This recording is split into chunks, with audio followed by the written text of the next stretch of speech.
YouTube ఛానల్కి స్వాగతం. Video నచ్చితే లైక్ చేయండి, షేర్ చేయండి, సబ్స్క్రైబ్ మాత్రం తప్పకుండా చేసుకోండి. మరెన్నో ఇంట్రెస్టింగ్ వీడియోస్ మీ మొబైల్ ఫోన్కి నోటిఫికేషన్ ద్వారా వస్తాయి. సుశీలమ్మ బాలుకి 2 ఎకరాల పొలం రాసినట్టు తన కొడుకు అయిన సత్యానికి ఫోన్ చేసి చెబుతుంది. సత్యం సంతోషిస్తాడు. బాలుకి 2 ఎకరాలు పొలం రాసినందుకు చాలా సంతోషంగా ఉంది అని అంటాడు. ఇంకా ఏ విషయం ప్రభావతి వింటుంది. ఏంటంటే 2 ఎకరాల పొలం బాలుకి మీ అమ్మ రాసిందా? మీ అమ్మకి పని పట్ట ఏమీ లేదా? ఏమనుకుంటుంది అని పక్క నుంచి తిడుతూ ఉండగా సత్యం వాళ్ళ అమ్మ ఎక్కడ ఈ మాటలు వింటుందోనని, అమ్మ నాకు కొంచెం పనుందే, నేను మళ్ళీ ఫోన్ చేస్తాను. ఆ తర్వాత సత్యం ఇంకా ప్రభావతిని తిడతాడు. అసలు అమ్మ ఫోన్లో మాట్లాడుతుంటే పక్క నుంచి తిడతావేంటి? అమ్మ వింటే ఎంత బాధపడుతుంది? నీకు బుద్ధి కొనీసం కొంచెమైనా ఉందా అని అంటాడు. నాకు కాదు, బుద్ధి ఉందా లేదా అని అడిగేది మీ అమ్మని అడగండి. ఆ పొలం రాస్తే గీస్తే మీకు రాయాలి, లేదంటే నా పేరు మీద రాయాలి, లేదు అంటే పెద్ద మనవడైన మనోజ్ పేరు మీద రాయాలి. ఇదంతా వదిలేసి బాలుగడి పేరు మీద 2 ఎకరాలు రాయాల్సినంత అవసరం ఏమొచ్చింది? అసలు ఏమనుకుంటుంది? నేను అస్సలు ఊరుకోను, కడిగి పారేస్తాను అని అనగానే, ప్రభా అసలు నీకు బుద్ధి ఉండే మాట్లాడుతున్నావా, బుద్ధి లేక మాట్లాడుతున్నావా? బుద్ధి లేకే నువ్విలా మాట్లాడుతున్నావు. 2 ఎకరాలు కాదు, తన దగ్గర ఉన్న 8 ఎకరాలు కూడా బాలుకి రాసేయమని నువ్వు చెప్పిన మాటలు నువ్వే మర్చిపోయావా? 25 ఏళ్ల కిందట ఏం జరిగింది? బాలుని తన దగ్గర నువ్వు వదిలేశావు. వీడు నా కొడుకు కాదు, నాకు పుట్టలేదు, నాకు పుట్టినా సరే వీడు నా కొడుకైతే కాదు. వీడిని నేను వదులుకుంటున్నాను. వీడిని నువ్వు పెంచుకుంటావో లేకపోతే ఇంకేమైనా చేస్తావో, ఎవరికైనా ఇచ్చేస్తావో నాకైతే అనవసరం. నీ ఆస్తి వద్దు, వీడు వద్దు.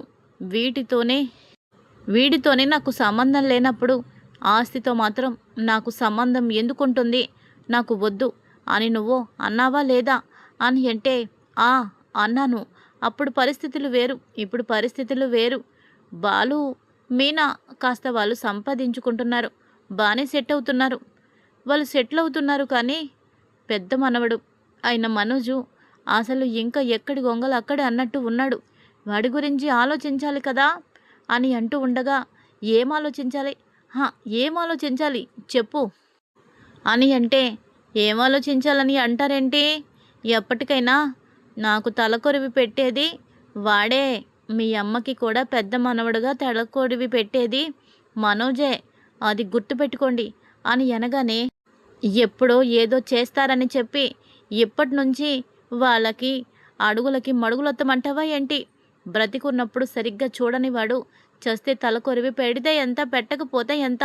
బ్రతికున్నప్పుడు 4 ముద్దలు నోట్లోకి వెళ్లకుండా చేస్తున్నాడు.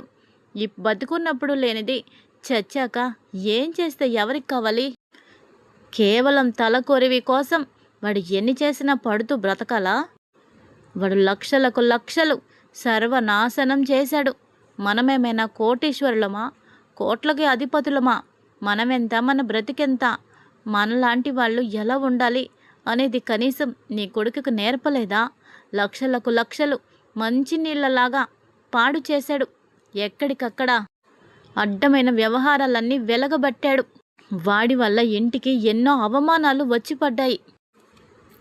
ఇన్ని చేస్తున్నా కూడా ఇవన్నీ వదిలేసి వాడెప్పుడో తలకొరివి పెడతాడని చెప్పి భరిస్తూ బ్రతికున్నప్పుడే తలకొరివి పెట్టించుకోవాలా అనేక సత్యం ప్రభావతితో గట్టిగా అనడంతో, మీరెన్ని మాటలైనా చెప్పండి, మనోజ్కి అసలు పొలం రాయకుండా బాలుకి రాయడం నాకు నచ్చలేదు అని అంటే, నీకు నచ్చకపోతే ఎవడికి కావాలి?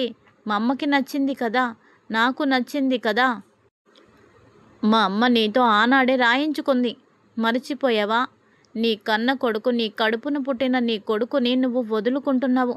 వాణ్ణి నేను నా కొడుకులాగా పెంచుకుంటాను. ఈరోజు నుంచి నా యావదాస్తి వాడికే అని మా అమ్మ అంటే, నీ బోడి ఆస్తి ఎవడికి కావాలి? రాసుకో, అసలు నాకొద్దు. ఎక్కడ సంతకాలు పెట్టమంటే అక్కడే పెడతాను. నీ ఆస్తిలో చిల్లి గవ్వ కూడా వద్దు. ఈ దరిద్రాన్ని వదిలించుకోవాలి అంటే ఈ ఆస్తి కూడా వదులుకోవాలి. దరిద్రాన్ని డబ్బిచ్చి వదిలించుకోవాలంటారు, అదృష్టాన్ని డబ్బుతో కొనుక్కోవాలంటారు. అలా ఈ దరిద్రాన్ని నీ పొలంతో వదిలించుకున్నాను అని ఆ రోజు నువ్వు అన్నావు కదా. ఇప్పుడు మాట తప్పుతున్నావు. మాట తప్పడం నీకు అలవాటే కానీ మాట ఇవ్వడం, ఆ మాటని నిలబెట్టుకోవడం మా అమ్మ గొప్పతనం అని సత్యం అంటాడు.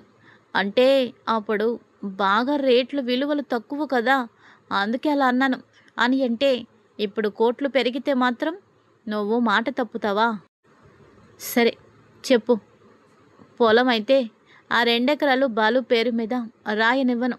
ఆ 2 ఎకరాలు నీ పెద్ద కొడుకు పేరు మీదే రాయిస్తాను. కానీ ఒక్క షరతు, బాలు నీ కొడుకే అని ఒప్పుకో. కోల్పోయిన తల్లి ప్రేమను నువ్వు వాడికి తిరిగి అందిస్తావా? వాడిని ప్రేమగా నువ్వు చూసుకుంటావా? కన్న తల్లివే కదా, కన్న కొడుకుని ఆదరిస్తావా? వాడిని ప్రేమగా బాలు అని పిలుస్తావా? చెప్పు అని అంటే అది జరగని పని. జబ్బు ఎంత పోయినా పర్వాలేదు కానీ వాణ్ణి మాత్రం నేను క్షమించను. వాణ్ణి ప్రేమగా నేను పిలవను. అసలు వాడు నా కొడుకే కాదు. పోతే పోని 2 ఎకరాలు కాదు, ఎంత పోయినా పర్వాలేదు కానీ వాడు మాత్రం నా కొడుకు కాదు. వాడిని నేను ప్రేమగా చూసే పరిస్థితి కూడా లేదు అని చెప్పి కోపంగా అక్కడి నుంచి వెళ్ళిపోతుంది. ఇంకా అప్పుడు సత్యం ఇలా అంటాడు, ప్రభా, ఇక్కడ దాకా వచ్చింది కాబట్టి నీతో ఒక విషయం చెప్పాలి. నిజానికి నువ్వు నీ కొడుకు అనుకుంటున్నా మనోజ్ మన కొడుకు కాదు అని అంటే, ఏంటి పొద్దున్నే నా దగ్గరకు వచ్చి జోకులు చేస్తున్నారు అని అంటుంది. జోకులు కాదు, ఇది ప్రమాణపూర్తిగా నిజం. అసలు మనోజ్ మన కడుపునే పుట్టలేదు. వాడికి మనకి ఎలాంటి రక్త సంబంధం లేదు. వాడిని అసలు నువ్వు కనలేదు.